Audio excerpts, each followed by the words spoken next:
GS solution 96 channel में आपका हार्दिक स्वागत है। ये अंतर्राष्ट्रीय परीक्षा मंथन की अंतर्राष्ट्रीय सीरीज की ये तीसरी वीडियो है। आप लोग ध्यानपूर्वक देखें, इससे संभावित प्रश्न होने की संभावना है। अलग बात है कि इसमें प्री के अलावा और सारे अन्य तथ्यात्मक विषय वस्तु हैं जिसके बारे में अगर आप जानना चाहेंगे तो बार बार वीडियो को देखें, क्योंकि तथ्य को भी जानना आवश्यक होता है। कभी कभी सीधे फैक्ट के अलावा जो है आपको वन लाइनर या टू लाइनर में क्वेश्चन आपको दे दिया जाएगा जिसमें फैक्चुअल जानकारी काम आती है। ठीक है, तो हम स्टार्ट करते हैं। तो हमारा पहला है कि लिंक्ड माइंडेड डेवलपिंग कंट्रीज़, जिसको LMDCs कहा जाता है, हाल ही में क्या हुआ है कि चीन, भारत और अफ्रीकी देशों जैसे अधिकांश विकासशील देशों ने जलवायु वित्त में धनी देशों से प्रतिवर्ष 1.3 ट्रिलियन अमेरिकी डॉलर की मांग की है। 24 देशों के समूह में इनको 24 देशों का खुद का समूह कहते हैं। तो याद रखिएगा कि नेट जीरो का जो लक्ष्य रखा गया है, इसमें डेवलपिंग कंट्रीज़ की मांग थी कि जितने भी डेवलप कंट्री हैं वो इन्हें फंडिंग प्रदान करें, क्योंकि इनकी स्थिति वैसी नहीं है जो ये कार्बन निगेटिव करने के और सकारात्मक प्रयास कर सकते हैं, क्योंकि इनको आर्थिक क्षति का सामना करना पड़ सकता है। वित्त प्रवाह को बढ़ाने के प्रस्ताव में इस मांग को आगे रखा जाता है। भारत, चीन, Indonesia, Iran, Malaysia, Sri Lanka, Bangladesh और फिलीपींस जैसे देश LMDC के समूह का हिस्सा दे दिया जाएगा। निम्नलिखित में से LMDC समूह के हिस्सा होते हैं तो विकासशील देश क्या केवल एशियाई देश शामिल हैं? तो नहीं, अफ्रीकी देश हैं, ठीक, ज़्यादातर, और एशियाई देश भी इसमें शामिल हैं। इसमें चाइना भी शामिल है, तो बिल्कुल चाइना भी शामिल है। तो 1.3 ट्रिलियन डॉलर का जो है मांग किया जा रहा है। ठीक है, तो इसे क्या है?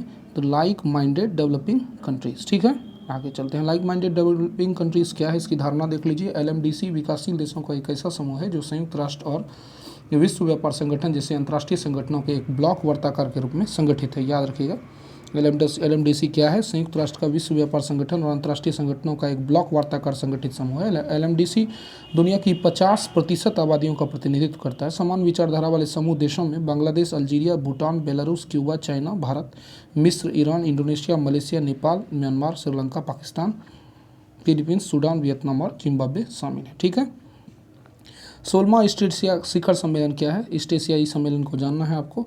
तो इसकी कहाँ बैठक हुई थी, ये सब तो जनरल प्रश्न है।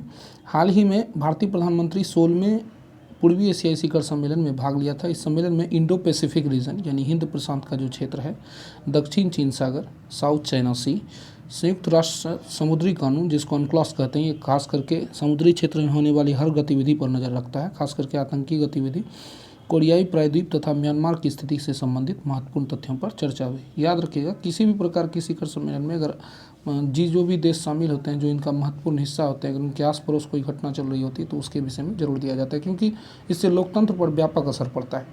लचीली वैश्विक मूल्य श्रृंखला, एक लचीली वैश्विक मूल्य श्रृंखला के महत्व पर बल दिया गया है। इंडो पैसिफिक देशों को क्वाड प्रायोजित वैक्सीन उपलब्ध करने के लिए भारत की प्रतिबद्धता को दोहराया। याद रखिएगा कि इंडो पैसिफिक के जितने देश हैं इसको वैक्सीन मुहैया कराया जाएगा। ठीक है, वर्ष 2022 के अंत तक वैश्विक आपूर्ति को बढ़ावा देने के लिए क्वाड देश में, याद रखिएगा कौन कौन शामिल है क्वाड में, भारत, जापान, ऑस्ट्रेलिया और अमेरिका है की साझेदारी भारत में वैक्सीन की कम से कम 1 अरब खुराक उत्पादन करने में मदद करने की प्रतिबद्धता व्यक्त की गई। ठीक है, आसियान कोविड-19 रिकवरी फंड के लिए भारत को 1 मिलियन अमेरिकी डॉलर के समर्थन का आभार व्यक्त किया है। भारत, अमेरिका ने जो है 1 मिलियन अमेरिकी डॉलर सहायता दी। बहुपक्षवाद, भारत बहुपक्षवाद, नियम आधारित अंतर्राष्ट्रीय व्यवस्था, अंतर्राष्ट्रीय कानून और सभी देशों की संप्रभुता और क्षेत्रीय अखंडता के साझा मूल्यों के प्रति सम्मान और मजबूत करने के लिए प्रतिबद्ध है। तो याद रखिएगा, ये अनक्लॉस को लेकर के ये बात कही गई है। ठीक है, चलिए, साइबर सुरक्षा, तो याद रखिएगा साइबर सुरक्षा वर्तमान समय में भी चर्चा में है। ठीक, साइबर सुरक्षा पर वैश्विक मानकों को विकसित करने के लिए विचार विमर्श किया गया। याद रखिएगा, सबसे ज़्यादा बिहार में साइबर धोखाधड़ी का मामला कहिएगा तो कहाँ आया? पटना में। ये प्रश्न आपको दिखेगा, हमारी स्पीडी का जो सीरीज है उसमें आप देख सकते हैं। इंडो पैसिफिक रीजनल डायलॉग, 27 से 29 अक्टूबर 2021 को 3 दिवसीय ऑनलाइन कार्यक्रम के रूप में इंडो पैसिफिक रीजनल डायलॉग 2021 का आयोजन किया गया। अब क्या है इसमें, किस मुद्दे पर बात की गई है, इसके विषय में जानते हैं। किया गया जिसमें 21वीं सदी के दौरान समुद्री रणनीति के विकास और अनिवार्यता चुनौती को आगे के रास्ते पर केंद्रित किया गया। विदित होगा कि इंडो पैसिफिक रीजनल डायलॉग भारतीय सेना का शीर्ष अंतर्राष्ट्रीय वार्षिक सम्मेलन है, जिसे 2018 में पहली बार आयोजित किया गया था। याद रखिएगा, इंडो पैसिफिक रीजन जो है, अगर पूछेगा कि यह भारतीय नौसेना का शीर्ष अंतर्राष्ट्रीय वार्षिक सम्मेलन है, यह पूछेगा कि इंडो पैसिफिक क्षेत्र में भारतीय नौसेना द्वारा होने वाले वार्षिक सम्मेलन 2000 कब पहली बार आयोजित हुआ था? 2018 में। ठीक है, इसका विषय है, इसको डायलॉग 2021 कहा गया। 8 विशिष्ट उपविषयों पर इसमें ध्यान केंद्रित किया गया है। सबसे पहला है कि इंडो पैसिफिक समुद्रिक रणनीति, जिसमें समग्रता, विचलन, अपेक्षा और आशंकाएं सबका जिक्र किया गया है। समुद्री सुरक्षा पर जलवायु परिवर्तन के निपटने के लिए अनुकूल रणनीति है। बंदरगाह के नेतृत्व वाली क्षेत्रीय समुद्री कनेक्टिविटी और विकास रणनीति होना है। समुद्र क्षेत्र में इस समय कनेक्टिविटी पर बहुत ज़्यादा जोर दिया गया है, चूँकि यह सामरिक दृष्टि से भी महत्वपूर्ण होता है।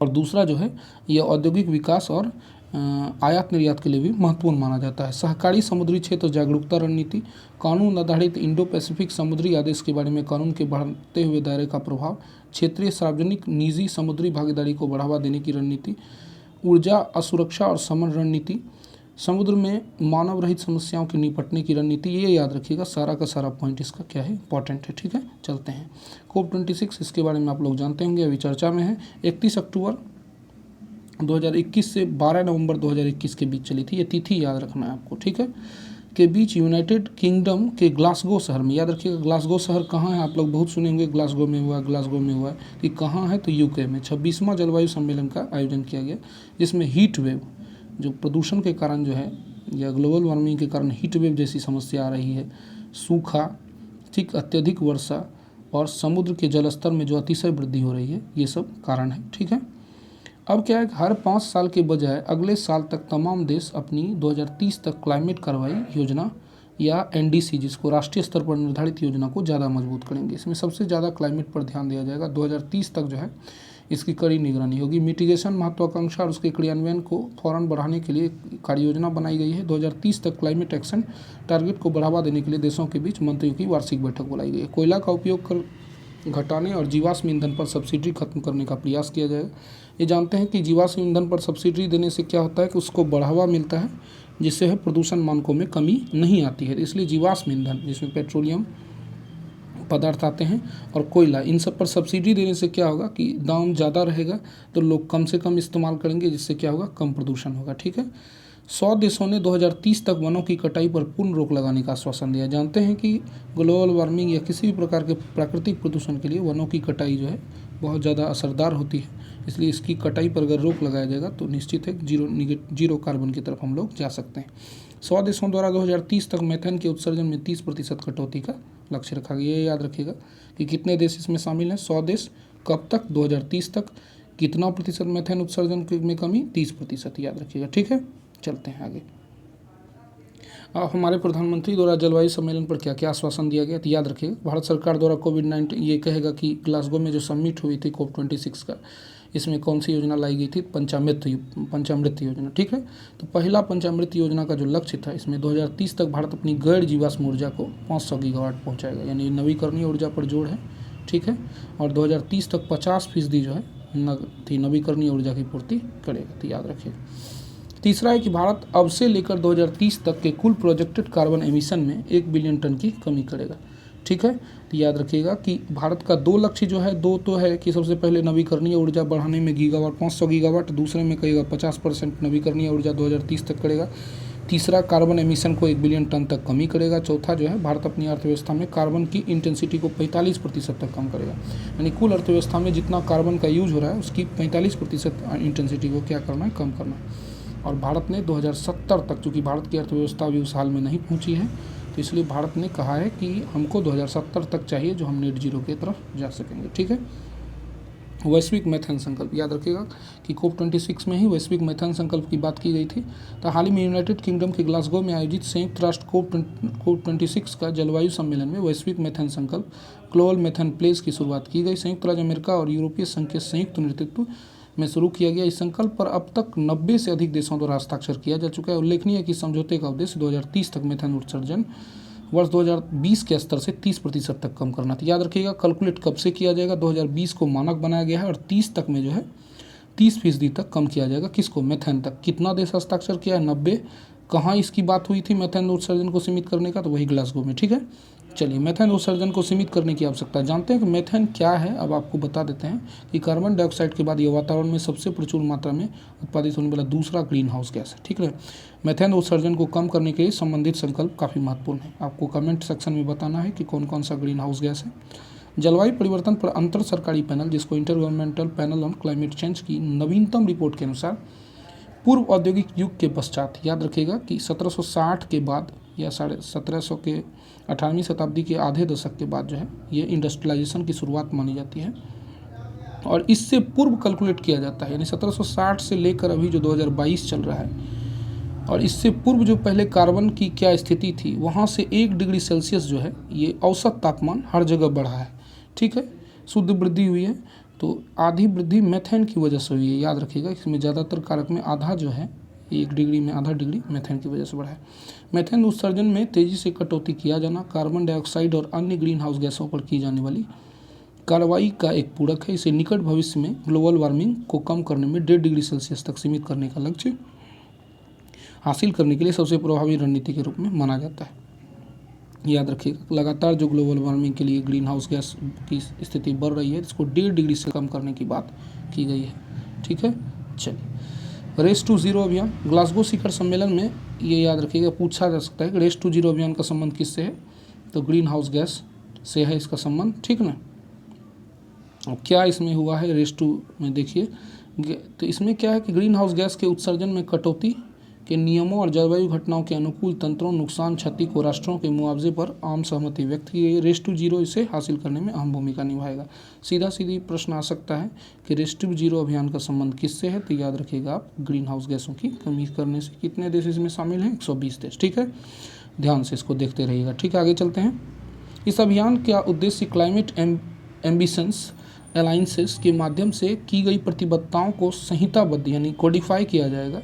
ठीक है, जो मैड्रिड में पिछले 25 में पहले लॉन्च किया गया था। याद रखिएगा कि इसको लॉन्च कब किया गया था, ये जो धारणा है, तो COP 25 में, जिसमें मैड्रिड में बैठक हुई थी, वहीं पर रेस टू जीरो की धारणा कब आई थी, तो मैड्रिड में जो पर्यावरण सम्मेलन हुआ था उसमें आया था, COP 25 में। ठीक है, यह देशों, कंपनियों और अन्य संस्थाओं को संचालित शुद्ध शून्य ग्रीन हाउस गैस उत्सर्जन को प्रतिज्ञाओं को प्राप्त करने के लिए प्रोत्साहित करेगा। संयुक्त राष्ट्र समर्थित रेस टू जीरो अभियान में गैर राज्य अभिनेताओं, जिसमें देख लीजिए क्या क्या शामिल है, कंपनी आता है, शहर आता है, क्षेत्र, वित्तीय, शैक्षणिक संस्थान, जिसमें कि कोई इसका लीडर नहीं होता है। ठीक ना। इसके अंतर्गत 2030 तक वैश्विक उत्सर्जन को आधा करने और एक स्वस्थ, निष्पक्ष, जीरो कार्बन विश्व प्रदान करने के लिए कठोर कार्रवाई की ओर ध्यान दिया गया। मैक्सिको में गर्भपात और गैर आपराधिक घोषित, याद रखिएगा मैक्सिको पहला देश बना है जो गर्भपात को क्या किया है, गैर आपराधिक घोषित किया है। इससे पहले वहाँ सजा का प्रावधान था। देखिए क्या है, मैक्सिको का सुप्रीम कोर्ट ने क्या किया है, गर्भपात को अपराध से मुक्त घोषित कर दिया और फैसला सुनाया है कि गर्भधारण को समाप्त कर आपराधिक दंड को असंवैधानिक घोषित कर दिया। इससे पहले वहाँ एक, याद रखिएगा कौन सा जगह था, कोहुइला राज्य में अवैध गर्भपात करने वाली महिलाओं के लिए 3 साल तक की जेल की सजा थी। ठीक है, लेकिन अब क्या हुआ है कि यह निर्णय पूरे मैक्सिको में गर्भपात अपराध से मुक्त करने का मार्ग प्रशस्त कर दिया है। यानी अब जो है गर्भपात पर किसी भी प्रकार की सजा नहीं है। इस फैसले के बाद गर्भपात कराने के आरोप में जेल में बंद जितनी महिलाएं थी तो उसको तत्काल प्रभाव से रिहा कर दिया है। मेटा के बारे में जानते हैं, अभी जानते होंगे फेसबुक का नाम बदल गया है। फेसबुक के CEO जो है मार्क जुकरबर्ग ने फेसबुक का नाम बदलकर मेटा कर दिया। जानकारों का कहना है कि भविष्य में इंटरनेट को अधिक प्रभावशाली बनाएगा। इंटरनेट प्रभावशाली में जो है गेमिंग से जुड़ा हुआ चीज़ या इनमें अन्य और फीचर्स लाया जा रहा है, जिसके जरिए जो है आप क्या करेंगे कि एक तकनीक के जरिए आप एक वर्चुअली जो है मतलब इस सोशल साइट्स के माध्यम से किसी से बात कर सकेंगे, जो है उनसे मिल सकेंगे, और बहुत सारे नई फीचर्स हैं। और दूसरा, इसकी प्राइवेसी को ध्यान में रखकर ऐसा किया गया है। ठीक है, विदित हो कि विश्व की सबसे बड़ी सोशल मीडिया कंपनी फेसबुक ने अपने बाजार शक्ति, एल्गोरिदम निर्णयों और सेवाओं पर दुर्व्यवहार से बचने के लिए नाम परिवर्तन किया। ठीक है, चलिए। विश्व की पहली सेल्फ ड्राइविंग ट्रेन, हाल ही में जर्मन रेल ऑपरेटर ड्यूस वाहनों द्वारा औद्योगिक समूह सीमेंस ने दुनिया की पहली स्वचालित चालक रहित ट्रेन को लॉन्च किया। याद रखिएगा कि भारत में पहली बार मेट्रो को स्वचालित करने का प्रयास किया गया था दिल्ली में, जो सफल नहीं हो पाई। ठीक, विदित हो कि जर्मनी के इस सेल्फ ड्राइविंग ट्रेन को हैम्बर्ग शहर में लॉन्च किया गया। इस परियोजना को सीमेंस और ड्यूस वाहनों द्वारा विकसित किया गया। ठीक है, अब देखिए तालिबानी प्रकरण जानते हैं आप, चर्चा में है अभी। ठीक है, 16 अगस्त 2021 को तालिबान द्वारा अफगानिस्तान पर नियंत्रण के बाद तालिबान मंत्रिमंडल का गठन किया गया।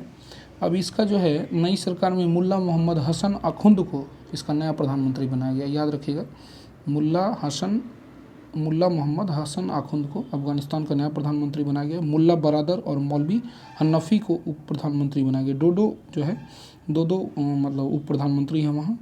तालिबान के प्रमुख शेख हिब्दुल्लाह और अखुंदजादा सुप्रीम लीडर होंगे। तालिबान की कैबिनेट में ऐसे लोगों को भी जगह दी जाएगी जो अमेरिका के मोस्ट वांटेड आतंकी है। तो याद रखिएगा ये सभी क्या है, मोस्ट वांटेड आतंकी भी हैं। ऐतिहासिक पृष्ठभूमि पर आना है, ठीक है। तो पाकिस्तानी गुप्तचर एजेंसी जो है इंटर सर्विसेज इंटेलिजेंस, जिसको आप ISI कहते हैं, इसके बारे में जानकारी रखना महा जरूरी है, ठीक है। ISI कहाँ की एजेंसी है, तो यहाँ मदरसा के अफगान छात्रों को भड़काकर 1990 के दशक में क्या किया था, सोवियत सेना के खिलाफ तालिबान को जन्म दिया था। चूँकि जानते हैं कि उस समय जो है सोवियत संघ को तोड़ दिया गया था और उसको जो है वहाँ अशांति बनी रहे, इसके लिए क्या किया गया था, तालिबानी को जन्म दिया गया था। इसमें सऊदी अरब समेत कई खाड़ी देशों का पैसा आता था। बहुत सारे इस्लामिक देश जो है इसको मतलब सहायता देते थे। तालिबान क्या था कि एक सुन्नी कट्टर इस्लामी जो है राजनीतिक आंदोलन है। अफगानिस्तान को पाषाण युग में पहुंचाने के लिए तालिबान को जिम्मेदार माना जाता है। पाषाण युग का अर्थ है कि एक ऐसा बर्बर समाज जहां किसी भी परिवर्तन की आस नहीं की जाती। इस बदलते युग में जो है वो परंपरागत शरीयत ढर्रे को अपना रहा है, इसी के लिए इसको उत्तरदायी माना जाता है, ठीक है। तालिबान कौन है? तालिबान एक सुन्नी कट्टरपंथी संगठन है जो अफगान राजनीति में शामिल है। यह एक सैन्य समूह है जो अफगानिस्तान में निर्वाचित सरकार के खिलाफ विद्रोह में शामिल है। तालिबान ने 1996 से 2001 तक जो है देश भर के लगभग 3/4 हिस्से पर नियंत्रण कर लिया और वहाँ पर शरिया इस्लामिक कानून को सख्ती से लागू कर दिया। यह महिलाओं के पढ़ने, कहीं जाने, इस सब पर रोक लगाता है। इस अवधि में मानवाधिकारों का व्यापक दुरुपयोग होता है, विशेष रूप से महिलाओं के खिलाफ। मुल्ला उमर को तालिबान का संस्थापक माना जाता है। ये पूछा जा सकता है कि मुल्ला उमर को तालिबान का संस्थापक कौन था? मुल्ला उमर। 2013 में इनका निधन हो गया।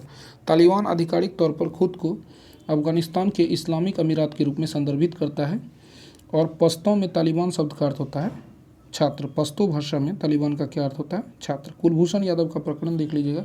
जानते हैं कि एक छात्र जो कोई पकड़ा गया था वहाँ और उसको पाकिस्तान कोर्ट ने फांसी की सज़ा सुनाई थी, लेकिन UN में अपील करके भारत ने उसके फांसी के प्रकरण को तत्काल टाल दिया। तो वही पाकिस्तानी संसद ने मृत्युदंड प्राप्त भारतीय कैदी कुलभूषण यादव को सैन्य अदालत द्वारा उनकी दोष सिद्धि की समीक्षा के खिलाफ दायर कर दिया है। अब देखिए क्या हुआ है इसमें, ठीक है। तो इसमें ध्यान देना है कि न्यायालय ने एक आदेश लागू करके बनाया है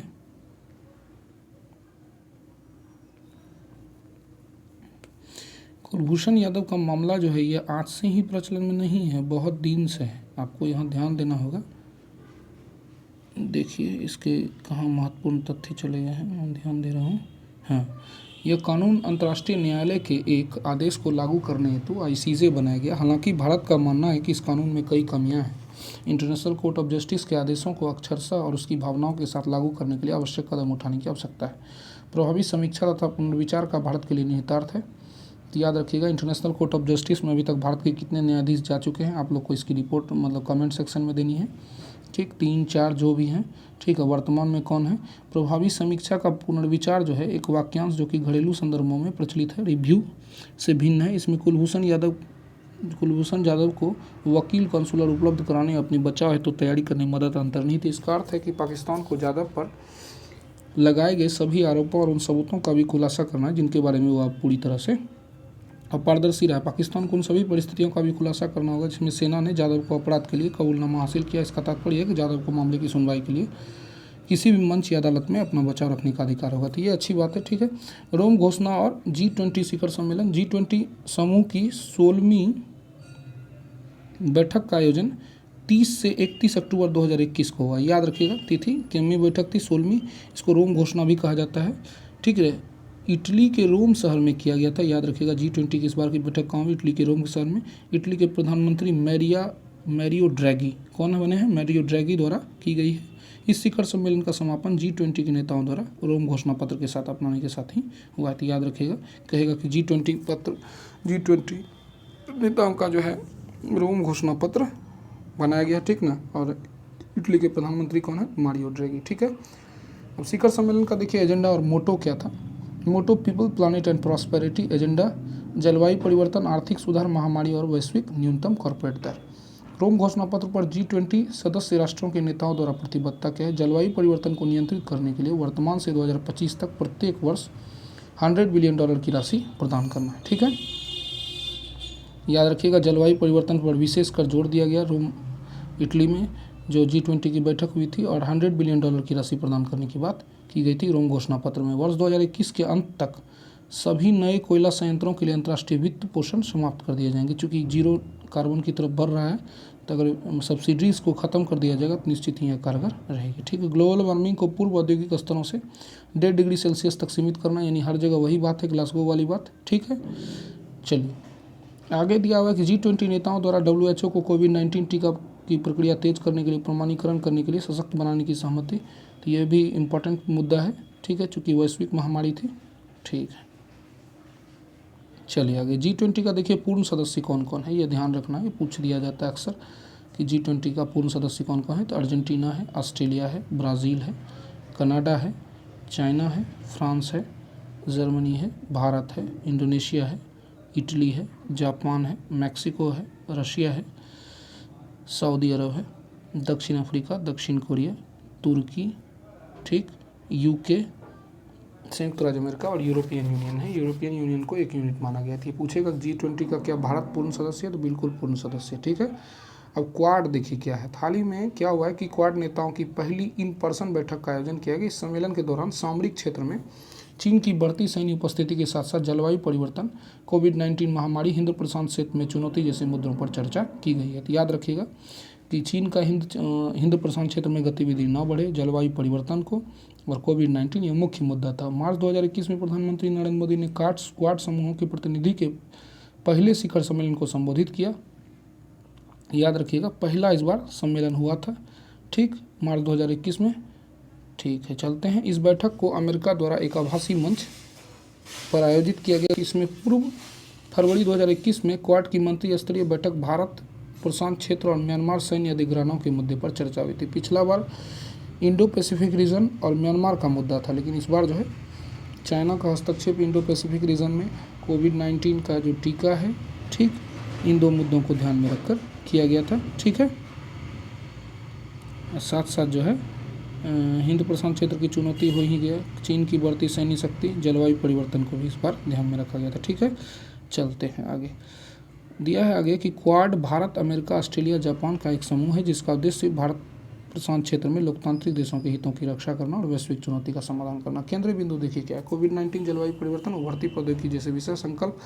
क्वाड अंतर्राष्ट्रीय कानून पर आधारित स्वतंत्र, मुक्त एवं समृद्ध भारत प्रशांत क्षेत्र सुनिश्चित करना और भारत प्रशांत क्षेत्र में क्षेत्रों को मौजूद चुनौतियों से निपटना। क्वाड क्या है देख लीजिए। क्वाड्रिलेटरल सिक्योरिटी डायलॉग, ठीक, क्वाड का फुल फॉर्म है, ये पूछा जा सकता है, ध्यान रखिएगा इसको। अर्थात quad Bharat, America, Japan, Australia के बीच अनौपचारिक रणनीतिक वार्ता मंच है। यह मुक्त, खुले और समृद्ध भारत प्रशांत क्षेत्र को सुनिश्चित करने और उसके समर्थन में इन दोनों देशों को एक साथ लाता है। ठीक है, गौरतलब है कि क्वाड की अवधारणा औपचारिक रूप से सबसे पहले 2007 में शिंजो अबे के द्वारा दी गई थी। ये पूछा जा सकता है क्वाड की धारणा किसने दी थी। प्रधानमंत्री शिंजो अबे ने, जो पहले जापान के प्रधानमंत्री थे। हालांकि चीन के दबाव में ऑस्ट्रेलिया को पीछे हटने के कारण इसे आगे नहीं बढ़ाया गया। याद रखिएगा शिंजो अबे को अगर पूछा जाएगा, शिंजो अबे को अभी तक भारत का कौन कौन सा पुरस्कार मिल चुका है, तो आपको ये ध्यान रखना है, पद्म विभूषण या पद्म भूषण जो भी मिला है ध्यान रखना है। हालांकि चीन के दबाव में ऑस्ट्रेलिया के पीछे हटने के कारण इसे आगे नहीं बढ़ाया जा सकता। 2017 तक यह संगठन क्या हुआ, निष्क्रिय रहा। चूँकि चाइना का हस्तक्षेप था तो ऑस्ट्रेलिया इसमें नहीं आ रहा था, इसके कारण 17 तक यह सक्रिय नहीं रहा, 10 साल तक पड़ा रहा। लेकिन 17 में क्या हुआ कि ऑस्ट्रेलिया अपने पर्सनल हित के में से जब चाइना से दिक्कत होने लगी तो ऐसी स्थिति में वह क्वाड में भिड़ गया और क्वाड उस समय से सक्रिय हो गया। क्वाड वैक्सीन साझेदारी देखिए। क्वाड की इस बैठक में सभी सदस्य देशों की महामारी का मुकाबला करने के लिए टीकों तक न्यायसंगत पहुंच सुनिश्चित कराने हेतु सहमत हुए हैं। इसके अतिरिक्त सदस्य अपने वित्तीय संसाधनों, विनिर्माण